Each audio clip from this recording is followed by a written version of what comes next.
Praise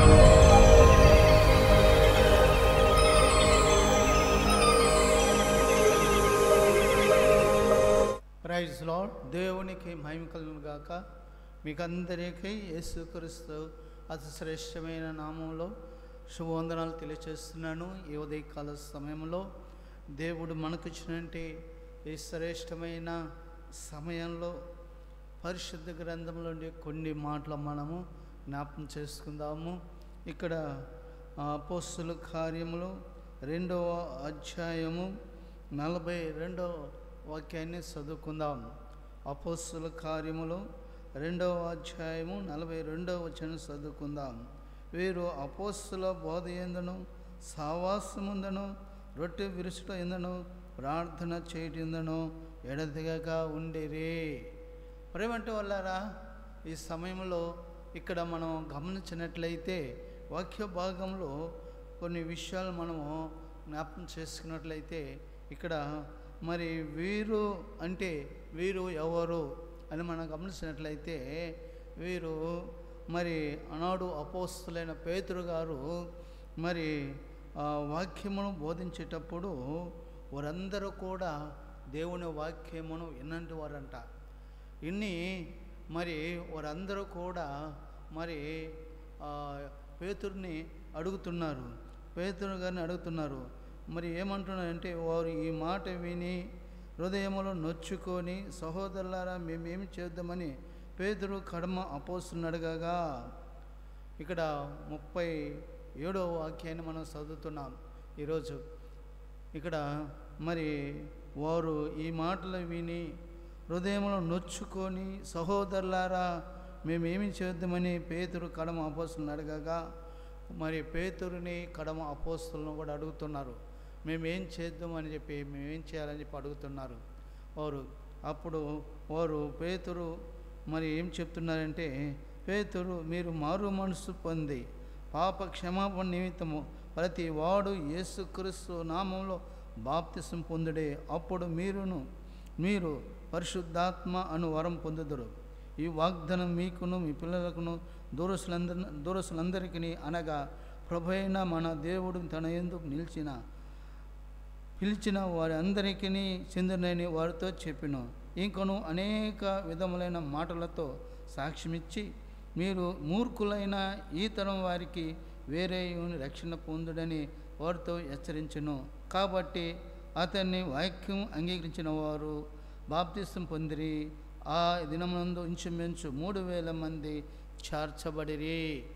చూసినట్లయితే ప్రేమంటి వాళ్ళారా, వీరెవరంటే అపోస్తలులైన పౌలు గారు, అపోస్తలులైన పేతురు గారు వాక్యమును అందించినప్పుడు, బోధించినప్పుడు కడమ అపోస్తలులు అందరూ కలిసి పరిచర్య చేస్తున్న సందర్భాలలో ఆ రోజుల్లో మనం చూసినట్లయితే పేతురు గారు ఆ యొక్క ప్రజలకి బోధించినప్పుడు, ఆ యూదులకు అందరికీ బోధించినప్పుడు వారందరూ మరి హృదయంలో నొచ్చుకొని మరి మేమేం చేద్దామని అడిగినప్పుడు ఒక మాట అంటున్నాడు.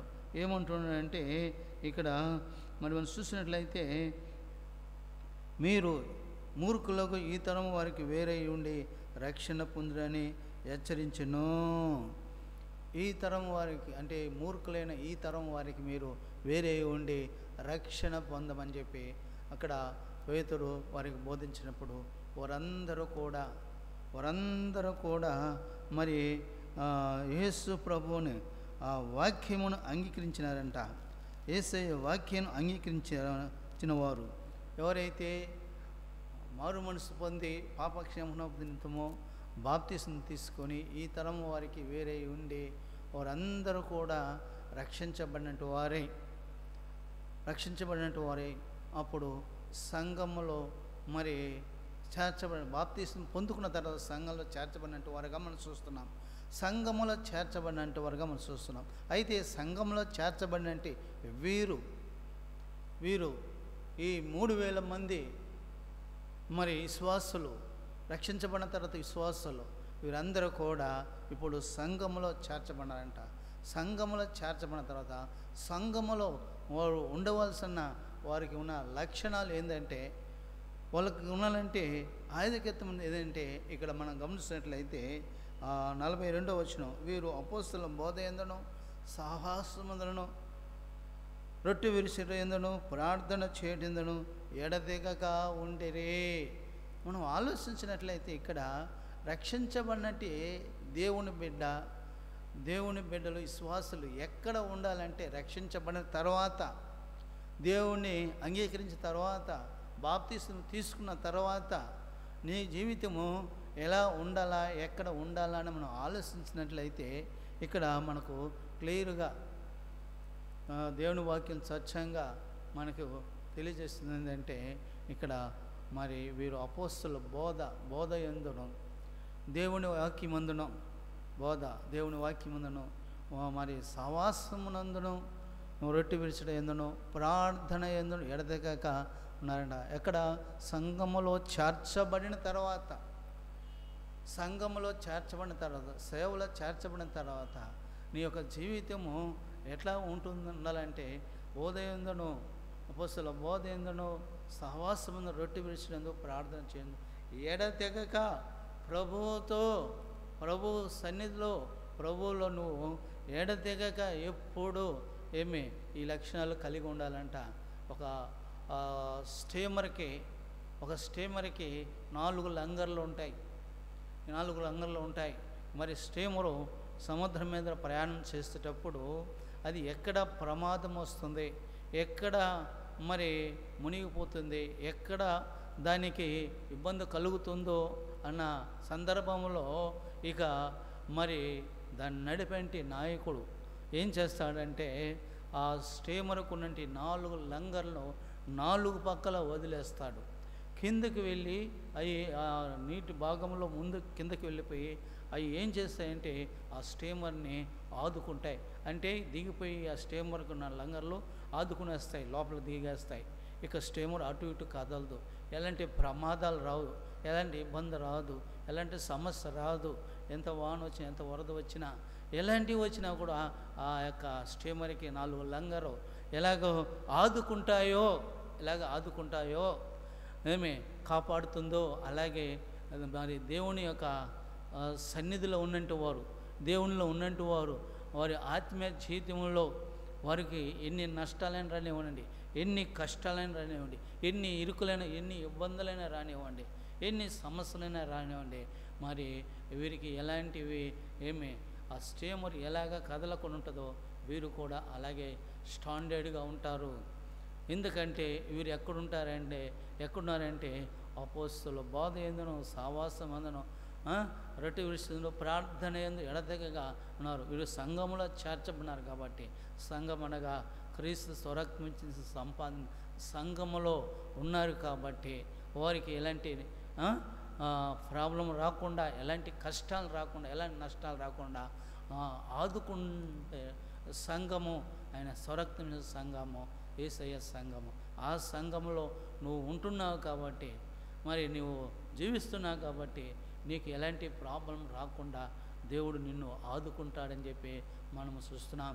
కాబట్టి ఈరోజు ఆత్మీయ జీవితంలో ప్రతి ఒక్కరికి కలిగి ఉండవలసిన లక్షణాలు ఏంటంటే ఇక్కడ వీరు అపోస్తల బోధ యందును సహవాసమందును రొట్టె విరిచడం యందును ప్రార్థన యందును ఎడతెగక ఉన్నారంట.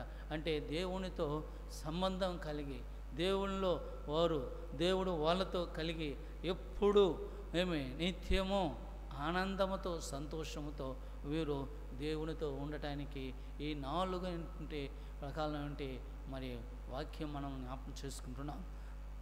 వీరు రక్షించబడిన నువ్వు, దేవుని బిడ్డగా ఉన్న నువ్వు, దేవునిలో జీవిస్తున్న నువ్వు, దేవుళ్ళని ఉండటం వల్ల ఎంతో ఆశీర్వాదకరం అని చెప్పి మనము ఈ సమయంలో మనము చూస్తున్నాం. దేవునికి అందుకంటాడు యోహాను సువార్తలో 15వ అధ్యాయంలో అంటాడు, మరి ఏమంటారంటే అక్కడ మరి నాకు వేరుగా ఉండి మీరేమీ చేయలేనంటాడు. కాబట్టి బాప్తిస్మం తీసుకున్న తర్వాత, రక్షించబడిన అన్న తర్వాత, మరి సంఘములో చేర్చబడిన అన్న తర్వాత నువ్వు దేవునికి దూరంగా ఉంటే, దేవునికి వేరుగా ఉంటే నువ్వేమీ చేయలేవు. అందుకే యేసయ్య మీరు నాకు వేరుగా ఉండి మీరేమీ చేయలేను అన్నారు. కాబట్టి అపోస్తల బోధ యందును సహవాసం యందును రొట్టె విరిచినందును ప్రార్థన ఎందుకు ఎడదెగక ఉండాలని చెప్పి మనం జ్ఞాపకం చేసుకుంటున్నాం. మనం ఆధ్యాత్మికంగా మనం ఆలోచించినట్లయితే మనకు బోధ అవసరం, దేవుని యొక్క వాక్యం అవసరం, మనం వాక్యం చదువుకోవటం అవసరం, వాక్యం వినటం అవసరం. ఏంటి వల్ల విశ్వాసం కలుగుతుంది, అది క్రీస్తుని గురించి అంటే మాట వల్ల కలుగుతుంది. కాబట్టి దేవుని వాక్యము వినటం ఎంతైనా అవసరము, చదువుకోవటము, ఆ వాక్యం ప్రకారంగా నడుచుకోవడం ఎంతైనా అవసరం అని చెప్పి మనము చూస్తున్నాం. రెండోది మనం చూసినట్లయితే దేవునితో సహవాసం, అక్కడ ఆయనతో సహవాసం. అందుకే మొదటి యోహాను పత్రికలో మనం చూసినప్పుడు మొదటి అధ్యాయం 3వ వచనంలో అంటాడు, ఆయనతో సహవాసం చేస్తే, అంటే మన సహవాసం అయితే తండ్రితోనూ ఆయన కుమారుడైన యేసుక్రీస్తు కూడా ఉన్నది. నీ సహవాసం అయితే ఎక్కడుంది? లోకంలో ఉందా? లోక పాపంలో ఉందా? లోకంలో జీవిస్తున్నావా? ఇంకా ఒకసారి ఆలోచించుకో. నువ్వు దేవునితో సహవాసం చేయాలి. అందుకే మనం గమనిస్తున్నట్లయితే ఇక్కడ వాక్యం చెప్తుంది, యోబు గ్రంథము 22వ అధ్యాయం 21వ వచనం చూసినట్లయితే, ఆయనతో సహవాసం చేస్తే నీకు సమాధానం ఉంటుంది, అలాగే మేళ్ళు కూడా కలుగుతాయని చెప్పి మనం చూస్తున్నాం. ఎవరితో సహవాసం అంటే దేవునితో, దేవుని సేవకుల, దేవుని బిడ్డలతో సహవాసం కలిగి ఉండాలా. నువ్వు రక్షించబడిన తర్వాత దేవునితో సహవాసం కలిగి ఉండాలా. మనం మూడవది మనం చూస్తున్నట్లయితే రొట్టె విరచట ఏందను, రొట్టె విరచట, మరి దేవుని యొక్క శరీరం అని అంటే రొట్టె. యేసు ప్రభు చెప్పాడు, ఇది నా శరీరము, మీరు దీన్ని తిన్నప్పుడల్లా నన్ను జ్ఞాపకం చేసుకోడని ప్రభు చెప్పాడు. కాబట్టి ఈరోజు ఆయన శరీరం మనం తీసుకుంటున్నాం, మనము ఆయనతో ఉంటున్నాం, ఆయన మనలో ఉంటున్నాడు.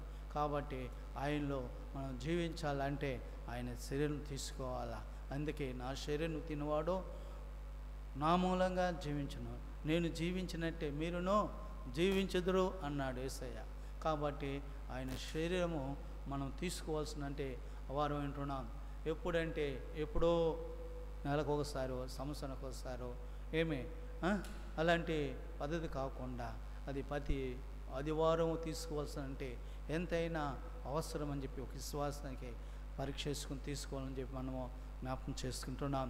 ఇంకా మనం చూసినట్లయితే ప్రార్థన, 4వది ప్రార్థన. ఈ ప్రార్థన అనేది ఏంటంటే ఒక విశ్వాసికి ఊపిరి లాంటిది, ఒక విశ్వాసికి ఊపిరి లాంటిది. మరి ఊపిరి అనేది మన జీవితాలలో ప్రతి ఒక్కరికి కూడా అవసరం. ఊపిరి లేకపోతే శవమైపోతాం. అదే జీవించున్న పేరు మాత్రం ఉంది కానీ నువ్వు మృతుడు అన్నట్టుగా. అయితే మనం యేసు ప్రభులో జీవించాలంటే ప్రార్థన అవసరం, మోకాళ్ళ మీద ప్రార్థన అవసరం, ప్రార్థించాలా. మరి ప్రార్థన చేస్తే ప్రతి అవసరం తీరుస్తుంది, ప్రతి అక్కర తీరుతుంది. మనం ప్రభుతో కూడా సన్నిహితంగా ఆయనతో కూడా జీవించగలుగుతాం, ఆయనతో కూడా ఉండగలుగుతాం. ప్రార్థన ఏడతెగక ఉండాలని చెప్పి మనము చూస్తున్నాం. కాబట్టి ప్రేమేంటి వాళ్ళారా, మనం ఆలోచించినట్లయితే ప్రార్థన ఇంకా ఒక ఆయుధం లాంటిది. ఒక యుద్ధానికి వెళ్ళేటప్పుడు మరి ఒక ఆయుధం, వీటో కత్తో డాలో మరి తీసుకుని వెళ్తూ ఉంటారు. అలాంటప్పుడు అది ఆ ఈటైనా డాలైనా కత్తి అయినా ఆ వ్యక్తిని కాపాడుకునేదానికి తీసుకువెళ్ళి దానికి వెళ్తారు. ఒట్టి చేతులతో పోతే ఎదుటివారు ఏం చేస్తారంటే శత్రువులు కొట్టి చంపేస్తారు, చనిపోతారు. అయితే ఎదిరించాలంటే ఏదో ఒక ఆయుధం చేతిలో ఉండాలి. అలాగే ఒక విశ్వాసకి రక్షించబడిన వాళ్ళకి అందుకే ఈటి చేత కాదు కానీ కత్తి చేత మన ప్రభువైన యెహోవా జయించేవాడు కావడని చెప్పి మనము చూస్తున్నాం.